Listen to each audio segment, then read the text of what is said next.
नमस्कार, स्वागत है आपका खबरों का पंचनामा में। मैं हूं आपके साथ वक्ता। हम लेकर आए हैं देश और दुनिया की 5 बड़ी खबरें, जिस पर चर्चा के लिए हमारे साथ सीधे जुड़ रहे हैं देहरादून से कैपिटल टीवी के editor in chief doctor Manish Kumar ji. Doctor साहब, आपका बहुत बहुत स्वागत है।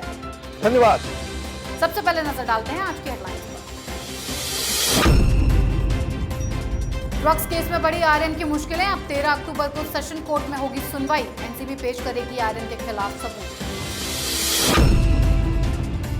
एनसीबी पर सवाल उठाकर बुरे फंसे नवाब मलिक। बीजेपी नेता उन पर दायर करेंगे 100 करोड़ की मानहानि का केस। महबूबा ने भी एनसीबी पर उठाए सवाल। देश में बिजली गुल होने की अफवाहों को केंद्रीय मंत्री ने किया खारिज। बोले नहीं जाएगी बिजली। केजरीवाल का बयान देश में स्थिति नाजुक। तालिबान में बढ़ा आतंक। यूएस यूके ने अपने नागरिकों को दी वार्निंग। कहा काबुल का सेरेना होटल तुरंत खाली करें, हो सकता है आतंकी हमला। भारत चीन के बीच 13वें दौर की बातचीत बेनतीजा। एलएसी विवाद खत्म करने को लेकर भारत के सुझाव मानने से चीन का इनकार। ड्रैगन बोला भारतीय सेना की मांग अतार्किक।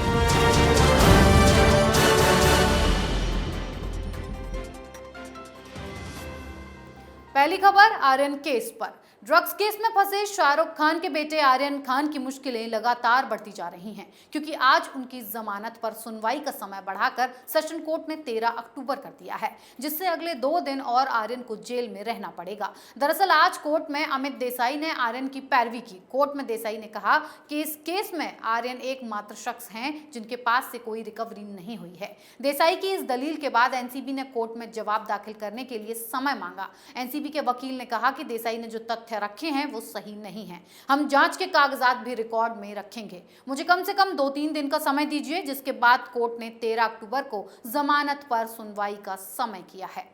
डॉक्टर साहब, एक बार फिर से जमानत पर सुनवाई की नई तारीख मिल गई है। क्या आर्यन की मुश्किलें एनसीबी ने और बढ़ा दी हैं? आर्यन खान केस में शाहरुख की फजीयत हो रही है। दरअसल जो चार्जेस लगे हैं उसमें आम तौर पे नॉर्मली बेल तो मिल जानी चाहिए, लेकिन एनसीबी के ऊपर इतने सारे आरोप लग रहे हैं तो ऐसा लग रहा है कि एनसीबी ने इसे एक प्रेस्टीज इशू बना लिया है। वो बार बार कोर्ट में जाकर के नए नए सबूत, नए नए दलीलों के साथ वो आते हैं और किस तरीके से ये जो जमानत ना मिले उसको लेकर के एनसीबी अलग अलग स्ट्रेटजी पे काम कर रही है। एनसीबी जो 13 तारीख को जो सुनवाई होगी आर्यन के बेल प्ली का, उसको टाइम बाय करने के लिए आज कोर्ट में उन्होंने ये दलील दी कि हमें रिटर्न रिप्लाई जो करना है उसमें हमें वक्त लगेगा, और उन्होंने 7 दिनों का वक्त मांग लिया। जज साहब ने कहा कि नहीं, 7 दिनों का वक्त बहुत ज़्यादा है, आप 13 दिन के लिए, आप 13 तारीख को आप अपने रिप्लाई फाइल करें और उसी दिन इसकी सुनवाई होगी। दरअसल दिक्कत ये है कि जज के सामने एक बड़ी दुविधा है। दुविधा ये है कि कानून के हिसाब से इस तरह के जुर्म में आमतौर पर बेल तो मिल जाते हैं, लेकिन पब्लिक परसेप्शन को आप कैसे हैंडल करेंगे? लोग यही कहेंगे, अगर जमानत दे दी जाती है तो लोग यही कहेंगे भाई अमीर बाप का बेटा है, इतने बड़े फिल्म एक्टर का बेटा है, इसलिए कानून भी जो है उनके साथ एक सॉफ्ट कॉर्नर रखे हुए है। तो ये दुविधा कुछ दिनों के लिए अभी आगे चलेगा। अब देखिए आगे एनसीबी क्या नए तरीके अपनाती है कि आर्यन खान की जो जमानत है वो रिजेक्ट हो जाए। अब बात एनसीबी पर हो रही राजनीति पर। आर्यन खान पर हुई एनसीबी की कार्रवाई पर जमकर राजनीति हो रही है। नवाब मलिक के बाद अब महबूबा मुफ्ती ने एनसीबी पर सवाल उठाए और कहा कि केंद्रीय एजेंसियां 23 साल के उम्र के लड़के के पीछे सिर्फ इसलिए पड़ी हैं क्योंकि उसका सरनेम खान है। न्याय की विडंबना है कि बीजेपी के कोर वोट बैंक को खुश करने के लिए मुसलमानों को टारगेट किया जा रहा है। वहीं दूसरी तरफ बीजेपी नेता मोहित कंबोज ने नवाब मलिक के खिलाफ मोर्चा खोल दिया है। अब वो उन पर 100 करोड़ रुपए की मानहानि का मुकदमा दायर करेंगे। दरअसल नवाब मलिक ने मोहित कंबोज पर यह आरोप लगाया है कि उन्होंने एनसीबी अधिकारियों पर दबाव डालकर अपने साले ऋषभ सचदेव को छुड़वाया है। डॉक्टर साहब, एनसीबी ने ड्रग्स केस में आर्यन को रंगे हाथों पकड़ा है, तो फिर क्यों ये लोग इस पर राजनीति कर रहे हैं और एनसीबी पर सवाल उठा रहे हैं? शाहरुख खान को मदद पहुंचाने के लिए कई सारे लीडर्स, कई सारी पार्टियां कूद पड़ी हैं, और दिक्कत ये है कि ये जितना ज़्यादा शाहरुख खान की मदद करने में अपना टाइम बर्बाद कर रहे हैं, उससे कहीं ज़्यादा शाहरुख खान को नुकसान हो रहा है, क्योंकि पब्लिक रिएक्शन इतना ज़्यादा है नवाब मलिक के बयानों के ऊपर, महबूबा मुफ्ती के बयान के ऊपर, कई सारे पत्रकार हैं दिल्ली के अंदर बैठे हुए जो इस तरह की दलील दे रहे हैं कि मुसलमान हैं, खान है, इस वजह से उसके बेटे को प्रताड़ित किया जा रहा है। इस तरह की दलीलें दरअसल शाहरुख खान को ज़्यादा नुकसान पहुंचा रही हैं, क्योंकि ये कोई पूछ नहीं रहा कि रिया चक्रवर्ती को तो इससे ज़्यादा मीडिया ने तंग किया था। मीडिया ने इस ड्रग केस में रिया चक्रवर्ती से जिस तरह के सवाल पूछे थे, जिस तरीके से रोज़ ब्रेकिंग न्यूज़ चलता था और 1 महीने तक ये चलता रहा था, उस तरह से तो शाहरुख खान के साथ कोई बर्ताव कर नहीं रहा, क्योंकि मीडिया में आधा से ज़्यादा लोग तो शाहरुख खान के लिए पीआर की तरह काम कर रहे हैं। तो ये कहना कि भाई चूँकि वो खान है इसलिए इस तरह से किया जा रहा है, ये बेकार की बातें हैं। और दरअसल जितना ज़्यादा ये महबूबा मुफ्ती हो या नवाब मलिक हो शाहरुख खान को बचाने के चक्कर में इस तरह के अनर्गल बयान देंगे, शाहरुख खान को उतना ही ज़्यादा नुकसान होगा। अगली खबर बत्ती गुल पर। देश में कोयला आपूर्ति में गिरावट का हवाला देकर लोड शेडिंग की आशंका जताई गई, जिसके बाद दिल्ली के मुख्यमंत्री केजरीवाल भी लोगों में अफवाह फैलाने में जुट गए और पीएम मोदी को पत्र भी लिख डाला। लेकिन तमाम तरह की अटकलों के बीच केंद्रीय ऊर्जा मंत्री आर.के. सिंह ने अफवाहों पर ब्रेक लगा दिया और केजरीवाल को जवाब देते हुए कहा कि देश में न बिजली की कमी है और न ही होगी। केंद्रीय मंत्री के बयान के बाद भी मनीष सिसोदिया ने प्रेस कॉन्फ्रेंस की और फिर बिजली गुल होने का राग अलापना शुरू कर दिया। डॉक्टर साहब, जब केंद्रीय ऊर्जा मंत्री ने बिजली जाने की अफवाहों पर ब्रेक लगा दिया तो केजरीवाल क्यों इस पर राजनीति करने में जुटे हुए हैं? केजरीवाल हिंदुस्तान की राजनीति के नटवर लाल हैं। अब देखिए, पिछले 4-5 दिनों से अचानक से टेलीविजन चैनलों पे प्रचार आ रहा है दिल्ली सरकार का, केजरीवाल का, हर लोग देशभक्त बने। ये प्रचार प्रसार की सामग्री, ये एडवर्टीजमेंट का पैसा टेलीविज़न चैनलों के मुंह में इसलिए डाला गया है क्योंकि कई जगहों पे चुनाव होने वाले हैं और केजरीवाल ने एक स्ट्रेटजी बना ली है।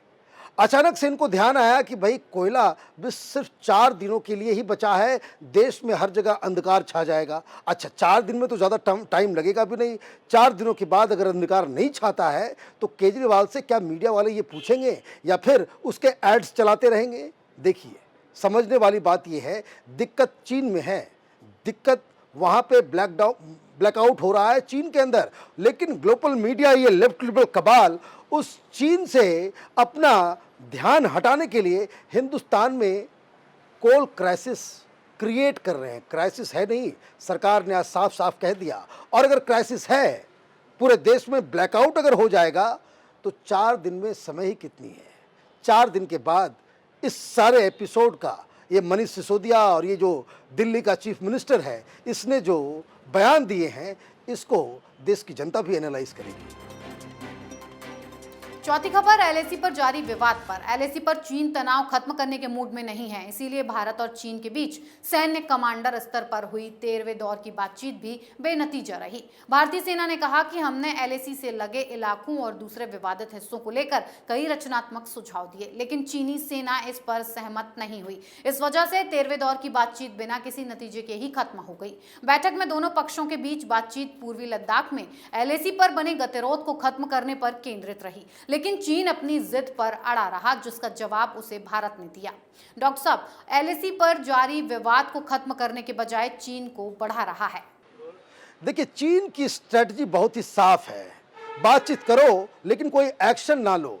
एलएसी के ऊपर चीन से ये जो लगातार बातचीत का सिलसिला जारी है, हिंदुस्तान ने उससे एक सीख ली है। वो ये कि हम भी अब चाइनीज़ गेम से ही चाइना का जवाब देते हैं, हम भी बातचीत करते हैं, लेकिन इस दौरान अगर कोई भी संख्या सैनिकों की चीन बढ़ाता है या कोई आर्मामेंट्स लेकर के आता है, हिंदुस्तान की सरकार इक्वल नंबर में और उतने ही असला बारूद और टैंक्स वो बॉर्डर पे जाकर के हम खड़े कर देते हैं।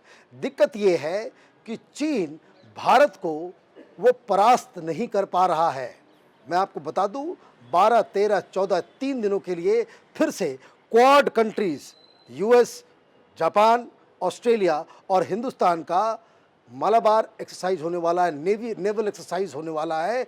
इससे चीन के अंदर बेचैनी हो रही है। हिंदुस्तान की स्ट्रेटजी बिल्कुल साफ है, जहां बात करना है वहां बात कीजिए, जहां एक्शन लेना है वहां एक्शन लीजिए और चीन के खिलाफ पूरी दुनिया को लामबंद करने की जो स्ट्रेटजी चल रही है, मुझे लग रहा है चीन को पहली बार ये पता लग रहा होगा कि यहाँ एक ऐसी सरकार आ गई है जिससे निपट पाना बड़ा ही मुश्किल है। आखिरी खबर तालिबान में असुरक्षित लोगों पर। जब से तालिबान ने काबुल पर कब्जा किया है, अफगानिस्तान की स्थिति बद से बदतर होती जा रही है। अब अमेरिका और यूनाइटेड किंगडम की तरफ से आई वार्निंग ने भी स्थिति की तरफ इशारा कर दिया है कि अमेरिका और ब्रिटेन ने अपने नागरिकों को अफगानिस्तान की राजधानी काबुल के होटलों से दूर रहने की चेतावनी दी है। दोनों देशों की तरफ से कहा गया है कि नागरिकों को काबुल के मशहूर सेरेना होटल से दूर रहना चाहिए और तुरंत खाली कर देना चाहिए, क्योंकि यहाँ आतंकी कभी भी आतंकी हमले की आशंका जता रहे हैं। डॉक्टर साहब, क्या तालिबान अब अमेरिका समेत बाहर के देश के लोगों को निशाना बना रहा है और उन्हें मारने के लिए आतंकी हमले करवा रहा है? दो बातें एक साथ हो रही हैं। तालिबान से फिर से दोहा में यूएस के अधिकारी मिल रहे हैं फॉर्मल तरीके से। जब से तालिबान ने काबुल के ऊपर कब्जा किया है, उसके बाद पहली बार एक ऑफिशियल आधिकारिक मीटिंग दोहा में तालिबान के साथ हो रही है। आप दोनों बात कैसे कह सकते हो? ये कन्फ्यूज़न की स्थिति जो यूएस के प्लानर्स उनके स्ट्रेटजी में है, वो समझ के बाहर है, क्योंकि आप एक तरफ तालिबान को ये भी कह रहे हो कि भाई आतंकवादी संगठन है और दोहा में जाकर के फिर से उनसे बातचीत भी आप कर रहे हैं। तो ये मजबूरियां क्या है? और इस बीच CIA के तरफ से ये जानकारी मिलती है कि यूएस और यूके के सिटीजन्स को टारगेट किया जाएगा, तो आप इस तरह के फरमान भी जारी कर देते हैं कि आप वहाँ से हट जाएं, आप ये करें वो करें। दरअसल दिक्कत ये है कि जो बाइडेन सरकार ने वहाँ तालिबान से निपटने के दौरान जिस तरह की गलतियाँ की है, उसका खामियाजा अमेरिका को भुगतना पड़ेगा, क्योंकि तालिबान पूरे अफ़गानिस्तान के ऊपर कब्जा कर चुका है और अफ़गानिस्तान आतंकवादियों के लिए एक सेफ हेवन बन गया है और वहाँ से वो पूरे दुनिया में अशांति फैलाने का कारोबार वहाँ से शुरू होगा। अब देखना ये है कि अमेरिका जो कहता है वो वाकई करता है या फिर इसी तरीके से अफ़गानिस्तान की जो मासूम जनता है उसको इन तालिबानियों के सामने एक शिकार की तरह छोड़ देता है।